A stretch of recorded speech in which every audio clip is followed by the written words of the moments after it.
Hi friends, ఆ రోజుకు ఒక మంచి మాటలో ఈరోజు అనుభవమే జ్ఞానం 17వ రోజు అండి.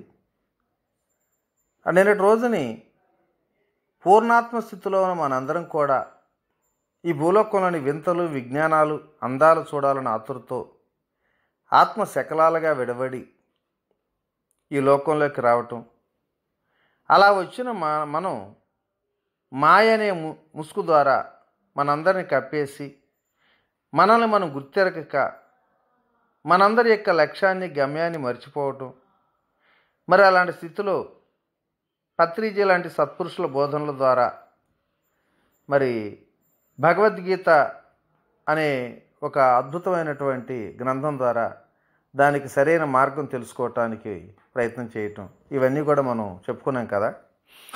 ఈరోజు మరిన్ని విశేషాలు తెలుసుకుందాం. ఓకే ఫ్రెండ్స్, మరి ఇప్పుడు మనందరం కూడా నిరంతరం కర్మలు చేయాల్సిందే. మరి ఆ కర్మలు చేస్తున్నప్పుడు ఆ కర్మకు కొన్ని ఫలితాలు వస్తాయి, అవి తప్పనిసరిగా అనుభవించాల్సిందే అని కూడా గతంలో చెప్పుకున్నాం కదా. అయితే కర్మలు చేయకుండా ఉండటానికి కూడా వీల్లేదని కూడా చెప్పుకున్నాం. మరి ఆ కర్మలు చేస్తూ ఆ కర్మలు మనకు బంధం కాకుండా ఎలా ఉండాలో ప్రస్తుతం తెలుసుకుందాం. ప్రస్తుతం మనందరం కూడా ఈ జన్మలో చేసేవన్నీ ఆగామి కర్మలే అనుకున్నాం. అలాగే ఎటువంటి కర్మలు చేసినా కర్మఫలం కూడా వస్తుందనుకున్నాం. మరి ఆ కర్మఫలం అనుభవించక తప్పదు కదా, ఇదే కర్మ సిద్ధాంతం. అయితే ఈ కర్మలు చేస్తూ ఆ కర్మలు మనకు బంధనాలు కాకుండా తప్పించుకునే ఉపాయాలు ఒక 3 పద్ధతుల్లో ఉన్నాయండి.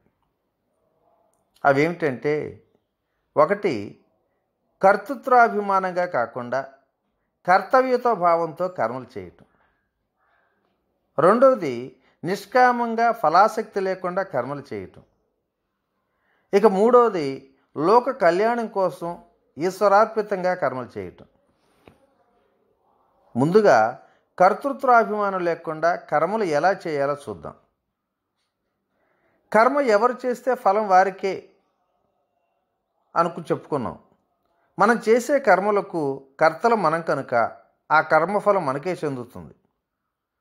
అయితే ఆ కర్మకు కర్తను నేను కాదు, దీనికి కర్త పరమాత్మే.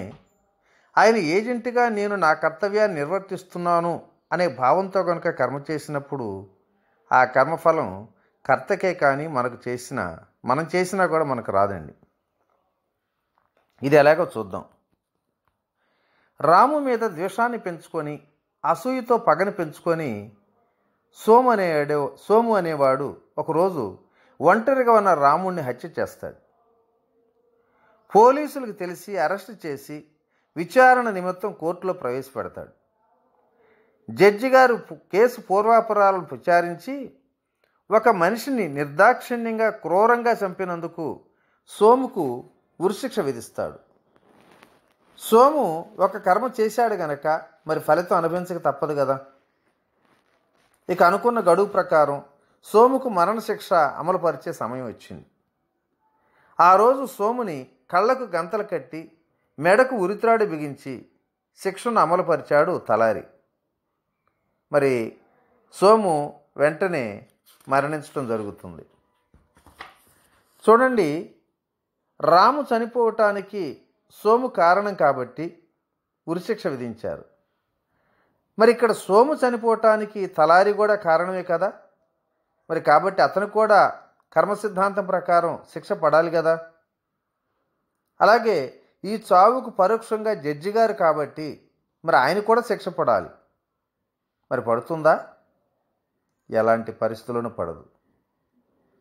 అందుకు కారణం వారిద్దరు కూడా ప్రభుత్వ ఏజెంట్లుగా, న్యాయాన్ని అమలుపరిచే వ్యక్తులుగా తమ తమ కర్తవ్యాలను పాటించారు.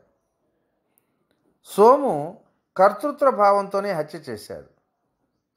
కానీ వీరిద్దరూ చట్టాన్ని అనుసరించి కర్తవ్యత భావంతో పనిచేశారు. ఇక్కడ చేసిన కర్మను బాహ్యపరంగా చూసి ఇది మంచిదా చెడ్డదా అని నిర్ణయించకూడదు. ఆ కర్మ ఉద్దేశాన్ని బట్టే మంచి చెడును కూడా నిర్ణయించాలి. ఉదాహరణకు ఒక దొంగ ఒంటరిగా ఉన్న ఒక పాప చేతి వేలికి ఉన్న ఉంగరాన్ని కాజేయాలని లాగి చూశాడండి, రాలా. వెంటనే ఒక కత్తి తెచ్చి ఆ వేలును కత్తిరించి ఆ ఉంగరాన్ని కాజేశాడు. ఆ వేలును కోస్తుంటే ఎంతో బాధ, విలవిల్లాడిపోయింది, రక్తం కూడా కారిపోయింది. అలాగే ఒక డయాబెటీస్ రోగంతో ఉన్న ఒక ఆయన తుప్పు పట్టిన తీగను చుడుతుంటే వేలు గుచ్చుకుంది. 10 రోజులు అశ్రద్ధ చేసినప్పుడు ఆ వేలు సెప్టిక్ అయితే డాక్టర్ దగ్గరికి వెళితే ఏం చేశాడు డాక్టర్? ఆ వేలును కత్తిరించేశాడు. ఈ సమయంలో కూడా ఎంతో బాధ, రక్తం కూడా కారిపోయింది. మరి ఇప్పుడు దొంగ డాక్టరు ఇద్దరు చేసిన పని ఒకటే కదండి. ఇద్దరు వేళ్ళని కత్తిరించేశారు. మరి దొంగ దొరికితే శిక్షిస్తాం, డాక్టర్కి అయితే ఫీజు ఇచ్చి నమస్కరించి వస్తాం. కనుక కర్మ ఎలాంటిదైనా దాని స్వభావాన్ని పరిగణలోకి తీసుకోవాలి. ఈ ప్రకారంగా ఏ కర్మలు చేస్తున్నా ఏ ప్రయోజనాన్ని ఆశించకుండా, కర్మఫలంపై ఆసక్తి లేకుండా, అసలు నేను చేస్తున్నాను అన్న కర్తృత్వ భావన లేకుండా కర్తవ్యత భావంతో గనక నిర్లిప్తంగా సాక్షిభూతంగా కర్మలు చేస్తే ఆ కర్మఫలాలు బంధాలు కావు. ఇలా కాకుండా కర్మఫలం పట్ల ఆసక్తితో నేను చేస్తున్నాను అన్న కర్తృత్వ భావనతో గనక కర్మ చేస్తే తప్పనిసరిగా కర్మబంధంలో చిక్కుకుంటాం. అన్నింటికీ ఆ కర్త పరమాత్ముడే. ఆయన చేతిలో పనిముట్టునే నేను, ఆయన సూత్రధారి, నేను పాత్రధారిని, ఆయన పలికించే పిల్లని గ్రోవిని, ఆయన కీయిస్తే ఆడే గడియారాన్ని. ఇక్కడ నా ప్రమేయం, నా గొప్పతనం అంటూ ఏమీ లేవు అనే భావనతో ఉండాలి. కానీ ఏది జరిగినా ఇది నా వలనే జరిగింది, నా తెలివితేటలతో గొప్పవాడినయ్యాను, ఎంతో కష్టపడి సాధించాను అనుకుంటూ ప్రతి కర్మలోనూ నేనే నేనే నేనే అన్న సంఘభావంతో విర్రవీగుతూ ఉంటాం. ఒకడు రైలు బయలుదేరే సమయంలో హడావిడిగా పరిగెత్తుకుంటూ వచ్చి రైలు ఎక్కాడు. తనతో పాటు తెచ్చిన సూట్ కేసును తన నెత్తి మీద ఉంచుకుని కూర్చున్నాడు. పక్కనున్న ప్రయాణికులు వింతగా చూస్తూ, అమ్మో ఎంతో విలువైన వస్తువులు ఉన్నాయేమో, అందుకే భయపడి దించడం లేదేమో అనుకున్నారు. కాసేపటి తర్వాత తోటి ప్రయాణికులు ఉండబట్టలేక, ఎందుకు సార్ అలా సూట్ కేసును మోస్తున్నారేంటి, విలువైన వస్తువులు ఏమైనా ఉన్నాయా అని అడిగాడు. అందుకు ఆ బుద్ధిమంతుడు అంటున్నాడు, అబ్బేబే అదేం లేదండి, ఈ రైలు మనందరినీ మోస్తుంది కదా, ఇంకా ఈ బరువును కూడా మోయమనటం భావ్యమా చెప్పండి అంటూ ఎంతో తెలివిగా సమాధానం చెప్పాడు. తనను తన సూట్ కేసును ఆ రైలే మోస్తుందన్న సంగతి ఇంగిత జ్ఞానం కూడా అతనికి తెలియదు. మరి మనందరం తెలివి కూడా అలానే ఉందండి. మనం సాధించే విషయాలకు అన్నింటికీ ఆ పరమాత్మే కర్త, నేను సాధనాన్ని మాత్రమే అన్న భావంతో కర్తృత్వాన్ని వదిలి కర్తవ్యంగా భావించి ఏ కర్మలు చేసినా వాటి ఆ కర్మఫలం మనకు చెందదన్న సత్యాన్ని నిరంతరం ఎరుకులో ఉండాలి. ఫలాసక్తి లేకుండా కర్మలు చేయాలి. ఇదే మనందరికీ అసలు మింగుడుపడనమాట.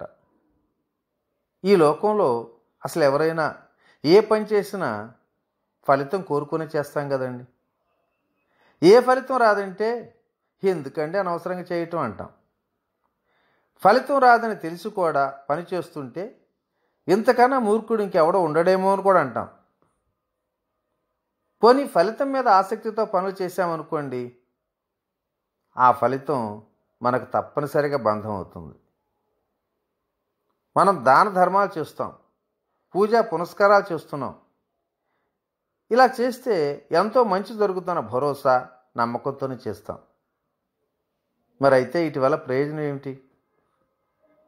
ఈ పుణ్యకర్మల ఫలాల వలన ఆగర్భ శ్రీమంతునింట పుట్టి భోగ జీవితం గడుపుతాం. మరలా ఈ జనన మరణ చక్రంలో ఇరుక్కుంటాం. మరి దానివల్ల కాలం వృధా తప్ప మరి ఏమీ ప్రయోజనం కూడా ఉండదు. కాబట్టి ఫలితం మీద ఆసక్తి లేకుండా కర్మలు చేయాల్సింది. గీతలో భగవానుడు చెప్పాడు, కర్మణ్యే వాధికారం వస్తే మా ఫలేషే కదాచన అని అర్థం కదా.